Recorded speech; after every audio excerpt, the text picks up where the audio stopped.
How are you, Sandra? I'm okay, thank you. How are you today? I am good, thank you. Thank you for accepting the interview. I really apologize. It was that morning I realized I didn't get back to you on it, and all along I've been getting ready for it. I don't know what happened. I'm so sorry. No, I think that we have some issues with the audio because I can't hear you clearly. Okay, yeah, yeah. Let me take a look and see. Mm, okay. Okay, then today we have Caroline with us. Caroline is our CEO. Caroline, would you like to say good morning? Good morning. Lovely to meet you. Thank you, Thank you. Caroline. Can you hear me Um, now? there's a bit of sort of interference. So when you Oh, speak, it's a bit fuzzy. I'm not sure I am if it's the going to microphone. the. It's quite hard to hear. Yeah. It says that I should close other apps, but there's nothing else open. Um, Maybe if you have some headphones. hmm, they're not here. They're not here, and it's still USB. So, but can I go out and come in again? Let's see how it goes. Yes, of Yeah. course, no Okay. problem. Okay. Speak in a minute.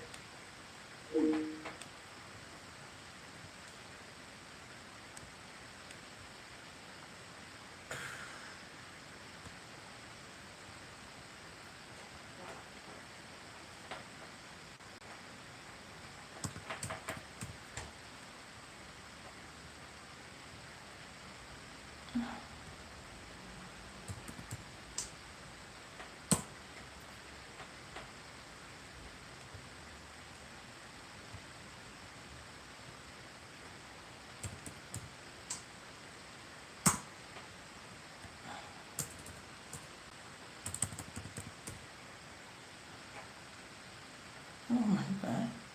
What is this?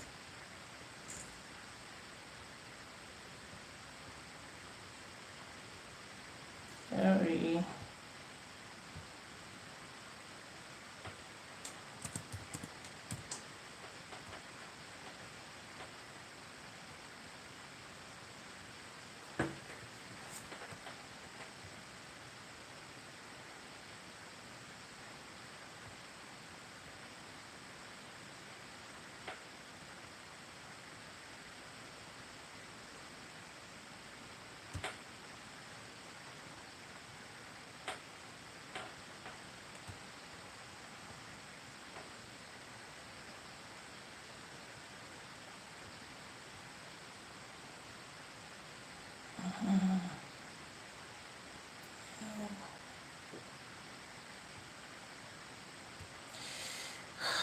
I don't know. I don't know.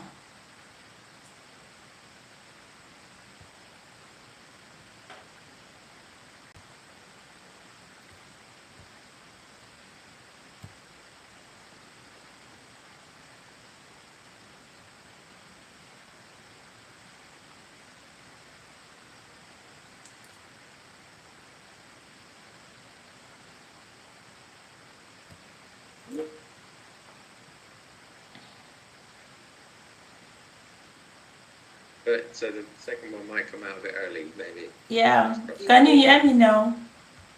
Hi, Ayoma. Yes. Yes, Can you hear me now? yes, we can Seems hear you. better, yeah. Okay. All right. Thank you. I wonder what happened. And what about if we start now with the presentation? Yeah, can Okay. you? I Perfect. will So, share my um, screen. screen. Yes. Just a minute. I will call it up and then I will share.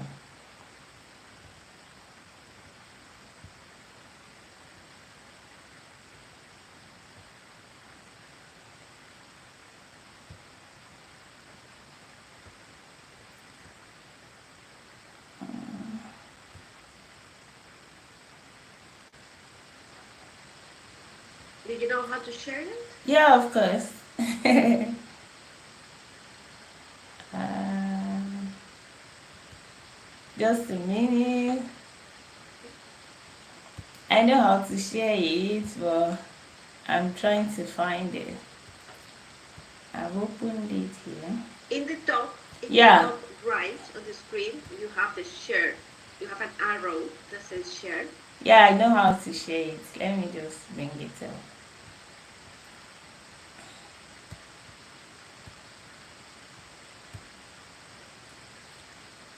Mm.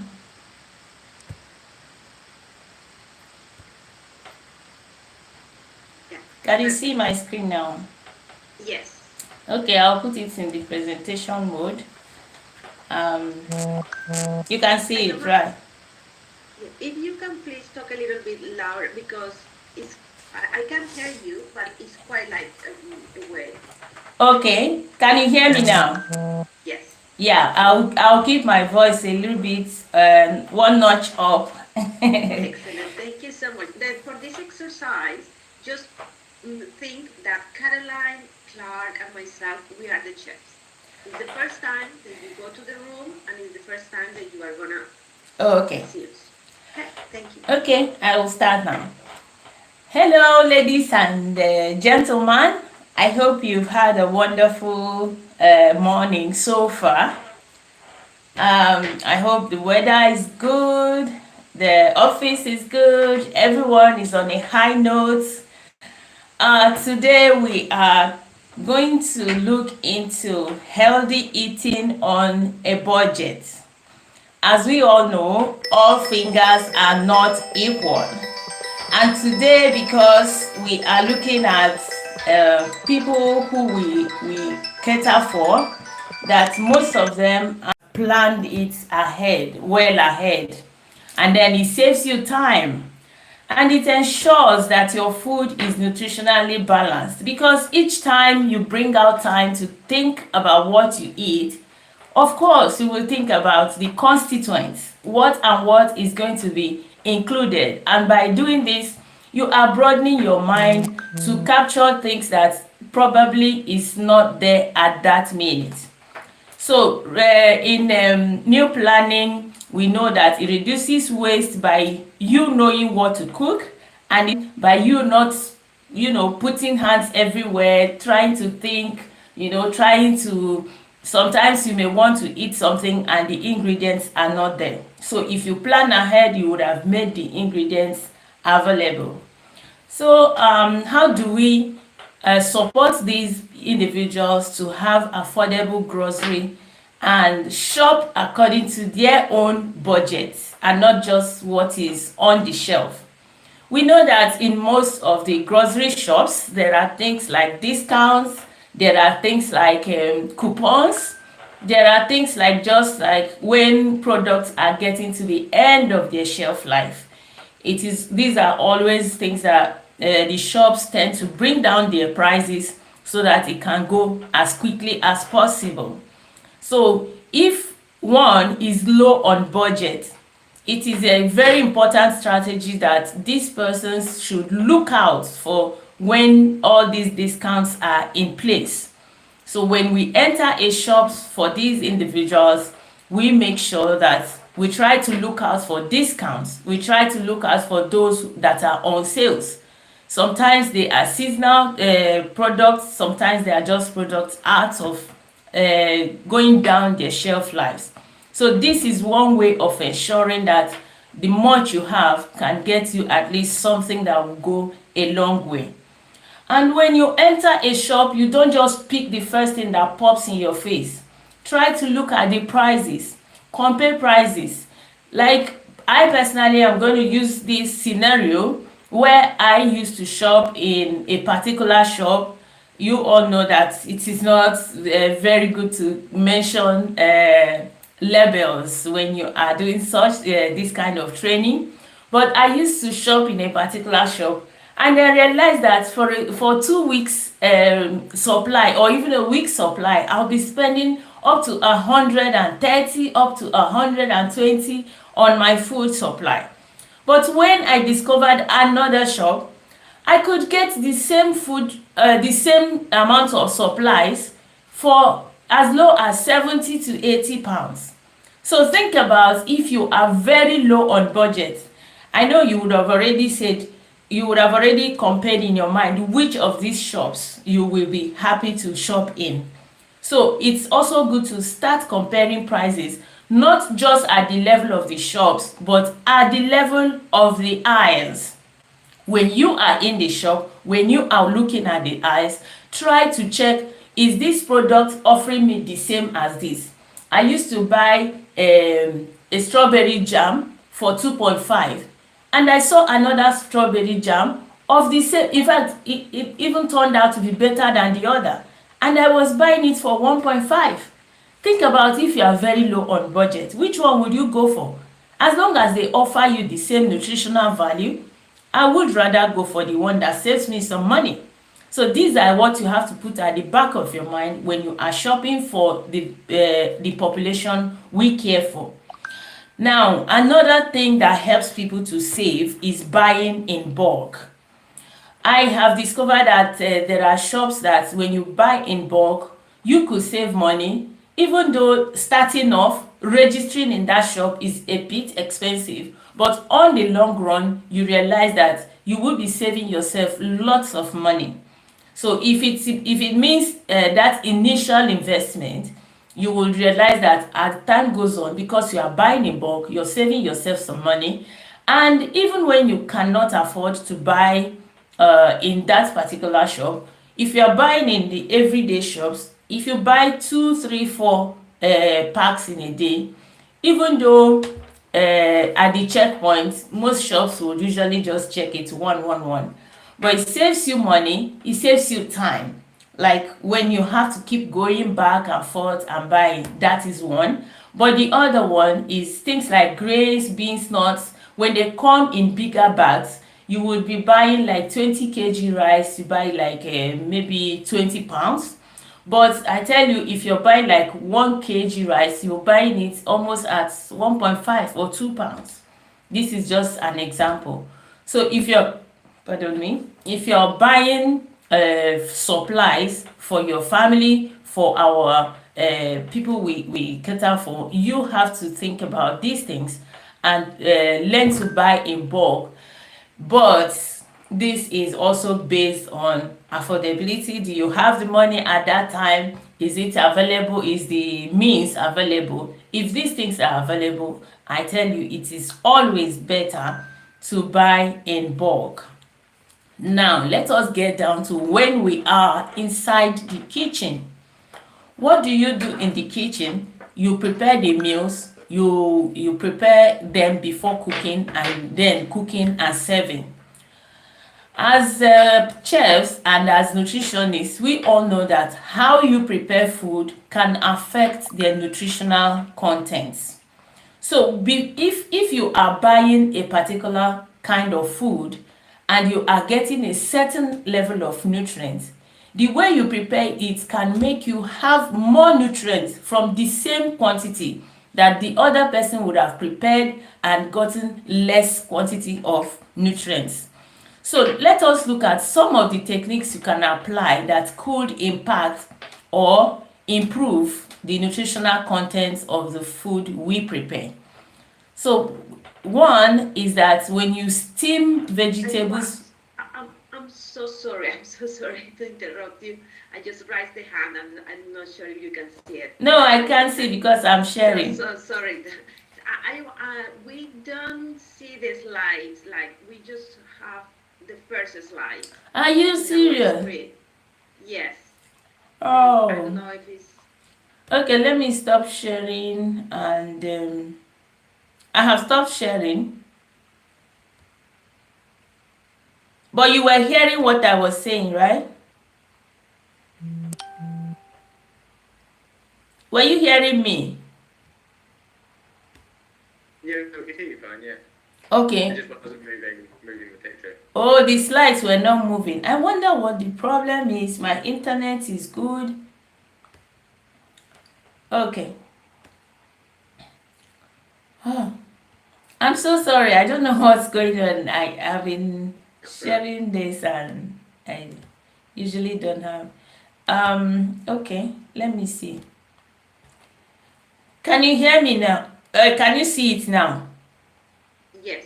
Maybe if I leave it at this, maybe if I leave it at this for now, if it will be better if I don't go to,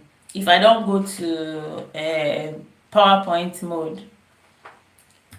Can you see this? Yes. Okay. Can you see this? Yes. This is where I was. Can I continue here? Yes, please. Okay.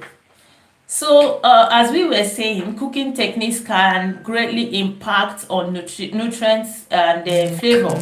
So, steaming for some food ingredients, such as vegetables, can help to preserve some of the nutrients. Sometimes it is not just preservation. Something like carrot, when you steam it, you have higher bioavailability from the product. So steaming is a very good way of retaining flavor and nutrients.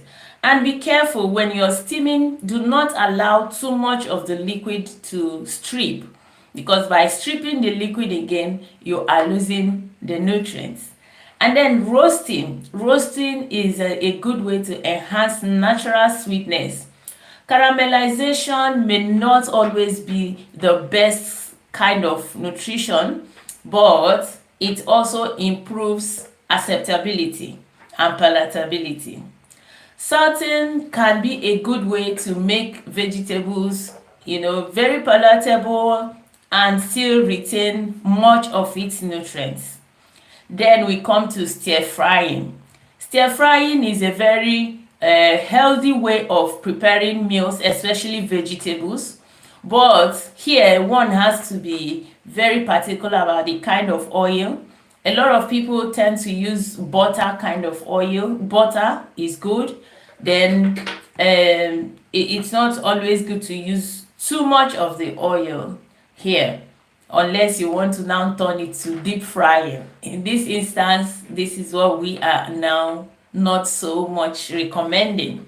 So stir frying, roasting, salting, steaming, these are all very wonderful ways you can help to retain a good level of nutrients when you are preparing meals, so you don't even lose much of the nutrients you have just gotten with the little amount of money you have. Another good way of getting good amounts of nutrients from your food, even if you have the little amount of money, is that you target to incorporate good whole foods. Whole foods are a very good way to get both the carbohydrates and the micronutrients, because a lot of times our grains have most of the micronutrients around the outer covering. And if you eat only the processed, bleached, and highly processed part of it, you will be depriving yourself of getting the micronutrients. So it is always good to target to have your grains as whole as possible. It wouldn't just give you the micronutrients, it's also contributing to the fiber content.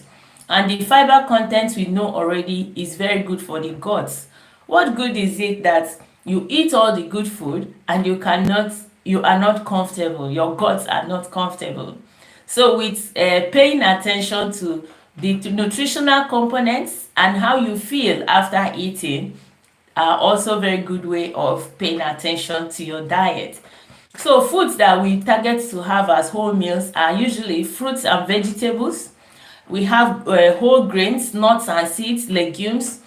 Another reason we should target to have these good foods as whole as possible is that if you look at every food component, they have their colors.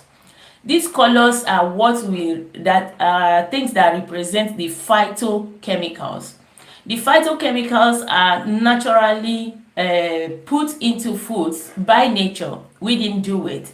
So they are in the foods and they have certain functions they perform there. Some are anti-inflammatory, some are anti-aging, some are antimicrobial. So as much as possible, you have to make sure that these colors are represented in your food. And what is the best way to get them represented is by eating that food whole. Sometimes when we peel, when we scrape, when we process, we are removing all of these colors that would have added to the important nutrients in our diet. Now, another good way of making sure that you do not just run dry on your supply as fast as possible is that you learn to reduce food waste. Food waste is something that has become a major problem because when you come to shops, when you go to homes, a lot of homes practically discard up to 1/3 of the food they prepare in their homes.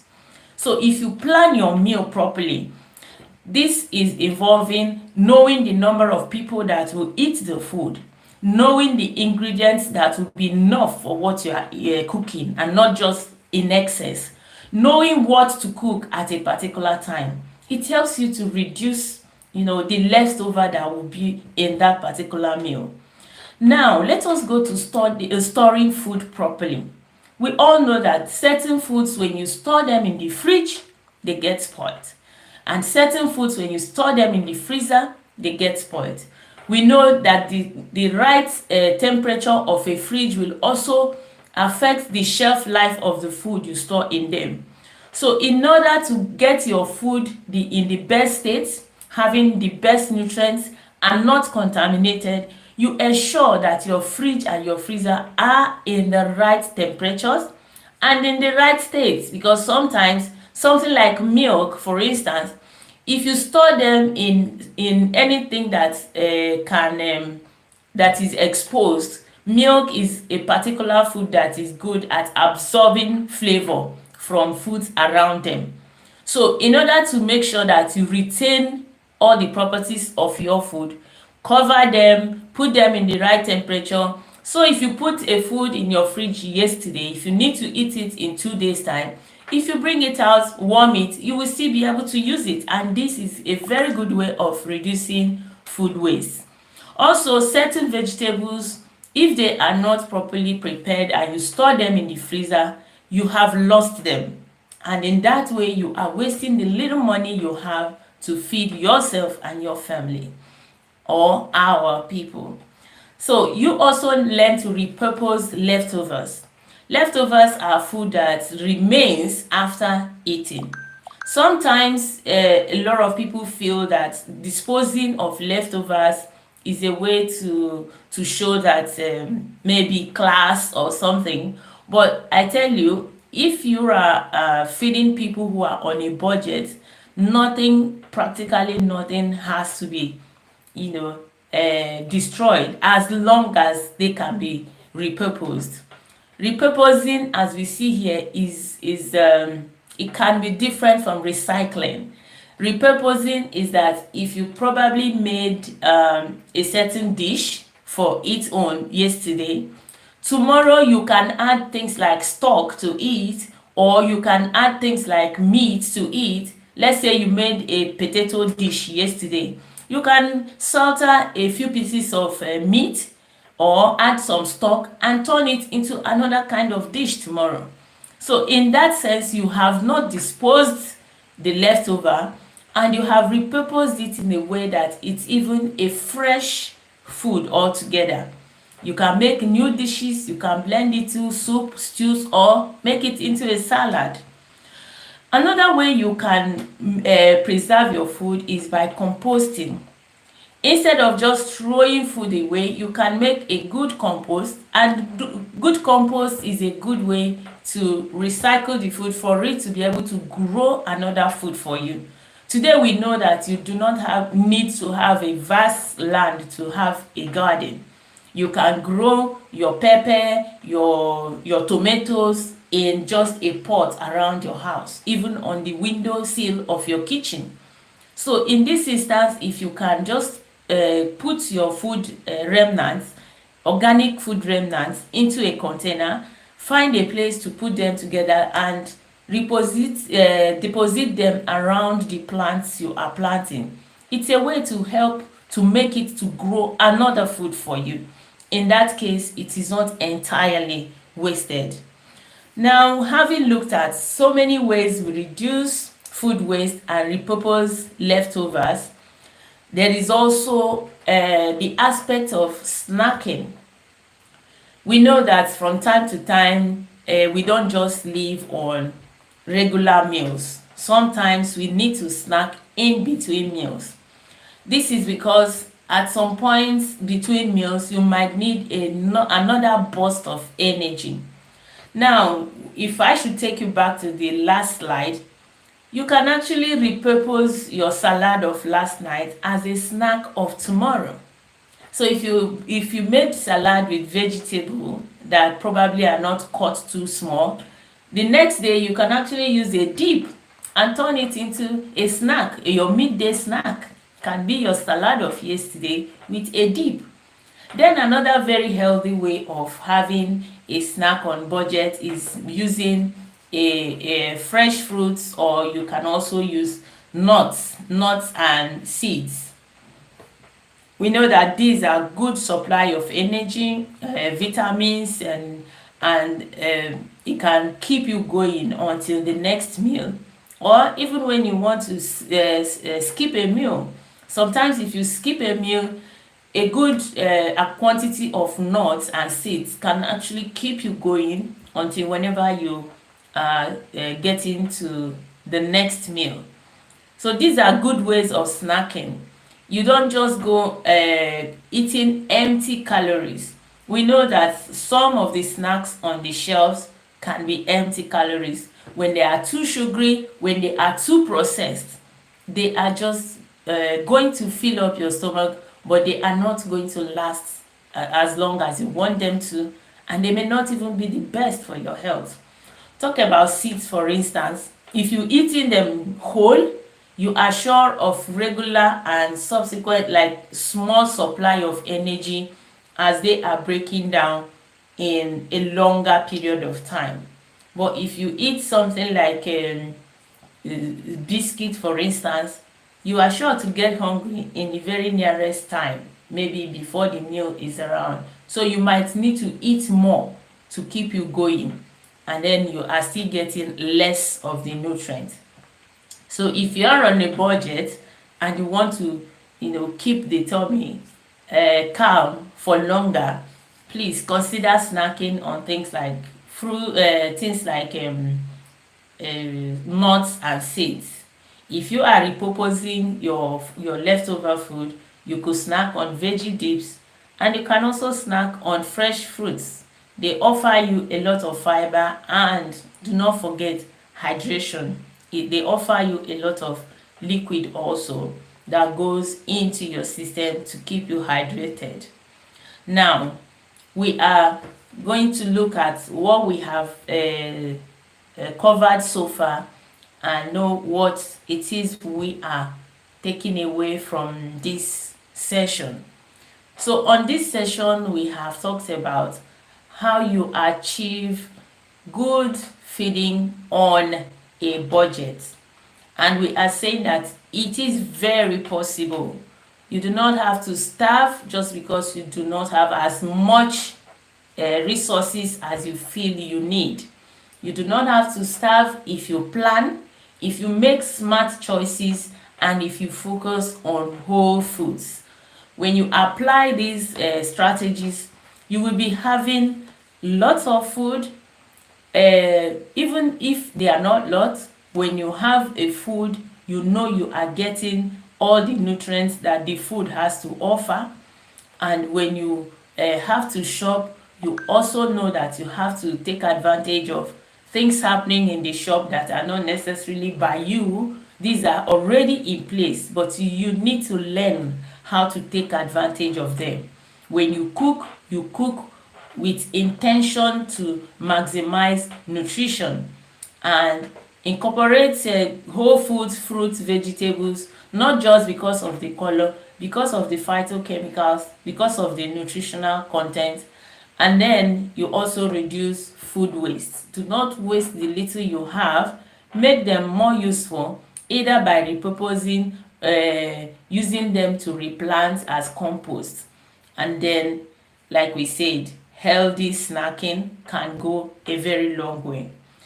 Now, having said all of this, we will sit back and I am ready to take your questions if you have any. Thank you so much for listening to me. I am ready for you. Let's just, share the knowledge together. Let us think about it. If you have questions, let us discuss it. Thank you again for listening. Excellent, Iowa. Thank you so much for the presentation. I like your attitude, very positive, smiley, well done. I like, for example, the design, how clean are your slides. Excellent, very clean, very clear as well. Good structure in your PowerPoint. And I love the fact that you include the slide about conclusion and takeaways. Okay. That's key as well. Then well done for that. Just minor comments like suggestions for next time. I would say, for example, introduce yourself when you, yeah. We're going to have a presentation that's key because you can create that report, right, with your audience as well. Yes. And yeah, just the minor issue that we had at the beginning with the Yeah. slides, just Yeah. having a better use of slides when you present. Yeah. And that can give you a little bit more interaction maybe with the audience, just maybe having some slide that has a question, then you can ask them as well, just to increase the engagement. Yeah. Then that will be great. Yes. Yeah. Yes. And I have one question that Yes. is like, how did you plan for this presentation? How did you plan your presentation? Did you study the audience? What were the considerations that you had when you planned this? For the planning, I considered the audience and then the people that the audience care for. So the audience is the chef, but the chef are caring for people who are underprivileged. So people who do not have all access to the means to provide for themselves. So that was what was at the back of my mind when I was planning. And then I also considered the fact that it could be online, it could be offline, it could be one-on-one, I mean physical, or it could be online. These are the things I put into consideration.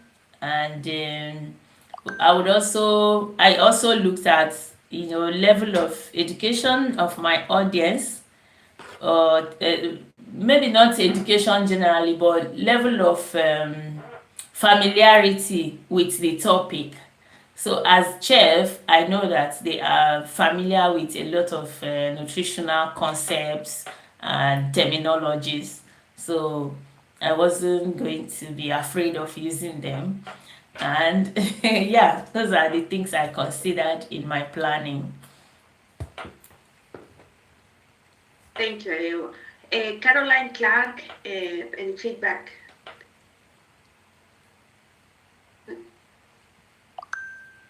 Sorry, can you hear me? Yes.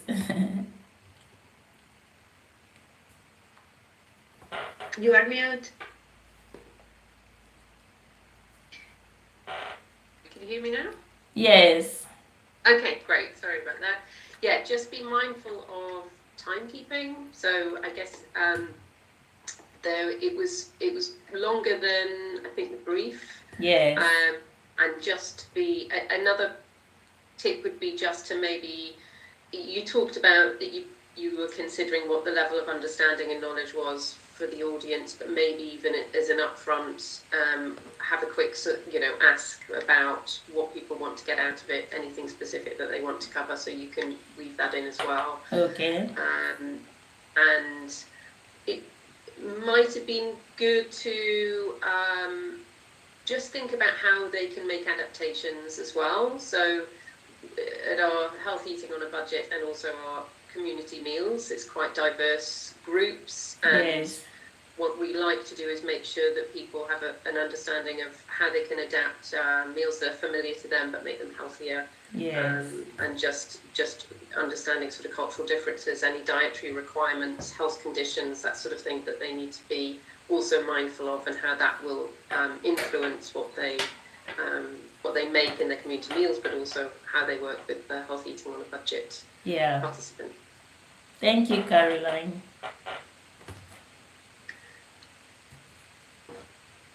Claire? Sorry, I was just about to speak and my screen disappeared. Similar feedback, sort of a mix between Sandra and Caroline. I loved your energy and enthusiasm, and I thought it was very well presented. Very positive. I would say, it was a little bit long, and could have done with some more interaction. I think some of the content maybe could be skipped. In case of some of our chefs already know certain bits of information, considering the audience. But otherwise, I thought it was interesting. It was detailed. Maybe just have a bit more of a plan about how you're going to introduce certain topics as well. That might reduce the length a little bit. Yes. As well, so that you avoid sort of run-on sentences and things like that. But otherwise, it was very good, Ijeoma. So thank you so much for putting in your hard work. Thanks, and Clark. Presenting to us. Thank you. Thank you, Eva. Then just to recap, what we discussed last time about your availability was part-time from the 3rd week of September. Yeah. Right, and not exceeding 20 hours. Yes. Yeah, okay, perfect. Any question that you have for us? Yeah, I just want to know what are the locations for this? Because I think you mentioned that you will be at different places on different Yes. occasions. The 2 major locations will be Hackney and Fitzrovia. Hackney. But we will have more programs also in Barnet, in Finchley Charities, for example, and Camden. Okay, and then I'm always required to be physically present, right? Yes, to deliver the program, yes. Okay. Okay. All right. Excellent, and thank you so much, Ayoma. We will have more interviews this week, and you will hear from us by Monday. Perfect. Thank you, everyone. Sandra, Caroline, and Clark. I am really honored to be among you today. Thank you. Bye, Ayoma. Thank Have you, a lovely Ayoma. day. Bye. Bye. Thank you.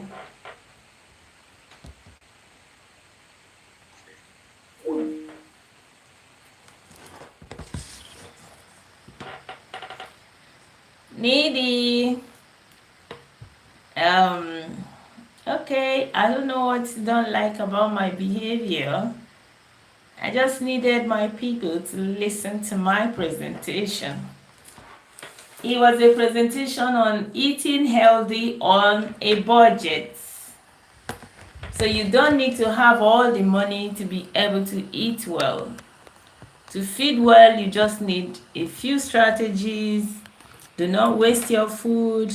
Try to buy food in grocery shops that are less expensive.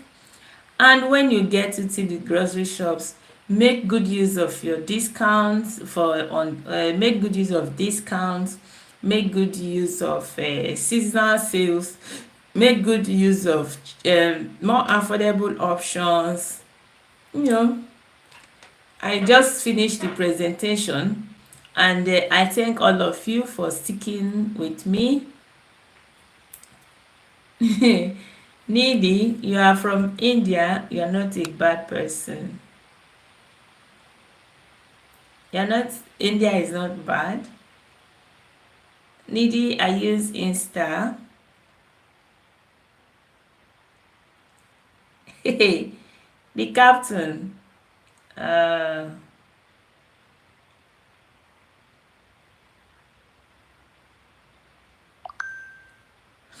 All right. Thank you so much for being with me. I appreciate your time and see you again next time. It's been a wonderful time. I just finished my presentation, and I am sure that if you listen through, you will learn different strategies about living on a budget, healthy feeding on a budget. I'm going to put up this video. If you need to see more of it, you can just go to our page or our channel and listen again. Thank you. Have a lovely day ahead. Bye.